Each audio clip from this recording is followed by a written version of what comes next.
उद्धव ठाकरे का देवेंद्र फडणवीस पर पलटवार। विपक्षी दलों की बैठक में महबूबा मुफ्ती के बगल बैठने की बताई वजह। पटना में विपक्षी दलों की बैठक में पीपुल्स डेमोक्रेटिक पार्टी पीडीपी के अध्यक्ष महबूबा मुफ्ती के बगल में बैठने को लेकर भाजपा के निशाने पर आए शिवसेना यूबीटी प्रमुख उद्धव ठाकरे ने शनिवार को कहा कि उन्होंने जानबूझकर ऐसा किया। पार्टी कार्यकर्ताओं को संबोधित करते हुए ठाकरे ने दावा किया कि महबूबा ने उन्हें बताया कि पीडीपी के साथ भाजपा का गठबंधन इस शर्त पर था कि जम्मू कश्मीर को विशेष दर्जा प्रदान करने वाले अनुच्छेद 370 को नहीं हटाया जाएगा। ठाकरे ने शुक्रवार को पटना में हुई विपक्षी दलों की बैठक को इनके अपने राजनीतिक परिवारों और वंश को बचाने का प्रयास बताए जाने के संबंधी महाराष्ट्र के उप मुख्यमंत्री देवेंद्र फडणवीस के बयान की आलोचना की।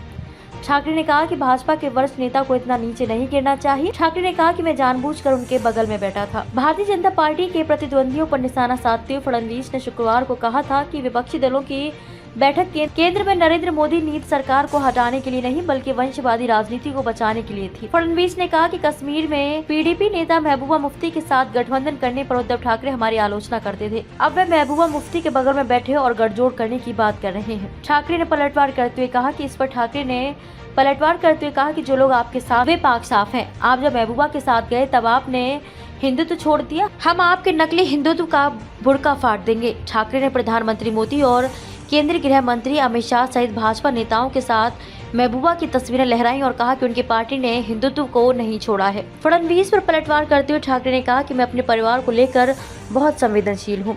इतना नीचे नहीं गिरे। आपका भी परिवार है और आपके परिवार के बारे में व्हाट्सएप चैट सामने आई है। हमने इसके बारे में बात करना शुरू नहीं किया है क्योंकि अगर उनके परिवार के बारे में बात करनी है तो उन्हें संभाषण करना पड़ेगा। ठाकरे फडणवीस की पत्नी अमृता तथा संदिग्ध सट्टेबाज अनिल जयसिंघानी और उनकी बेटी अनिक्षा के बीच व्हाट्सएप पर हुई बातचीत का परोक्ष रूप से जिक्र कर रहे थे। यह बातचीत रिश्वत मांगने और अमृता फडणवीस से जबरन वसूली की कोशिश से संबंधित जयसिंघानी, अनिक्षा और उनके चचेरे भाई निर्मल के खिलाफ आरोप पत्र का हिस्सा है। आरोप पत्र में अमृता और जयसिंघानी, अनिक्षा के बीच व्हाट्सएप पर हुई बातचीत और संदेशों के कई स्क्रीनशॉट शामिल हैं। ठाकरे पर पलटवार करते हुए फडणवीस ने कहा कि वे उनका परिवार और भाजपा एक खुली किताब की तरह है। मुख्यमंत्री एकनाथ शिंदे ने भी ठाकरे पर निशाना साधा। शिंदे ने कहा कि पटना में बैठक के बाद ठाकरे के खिलाफ शिवसेना विधायकों का विद्रोह सही साबित हो गया है। शिंदे के नेतृत्व में शिवसेना में हुई बगावत से पिछले साल ठाकरे के नेतृत्व वाली 3 दलों की महाविकास आघाड़ी सरकार गिर गई थी। शिंदे ने ठाकरे पर हिंदुत्व छोड़ने का आरोप लगाते हुए कहा कि वह कांग्रेस, राष्ट्रीय जनता दल, पीडीपी और जनता दल के साथ बैठे, जिनकी शिवसेना के संस्थापक बाल ठाकरे ने कटु आलोचना की थी। मुख्यमंत्री ने कहा कि इन लोगों ने अयोध्या में राम मंदिर के निर्माण अनुच्छेद 370 को हटाने और हिंदुत्व का विरोध किया। शिंदे ने कहा कि विपक्षी दलों का एक साथ आना प्रधानमंत्री मोदी के नेतृत्व की जीत है।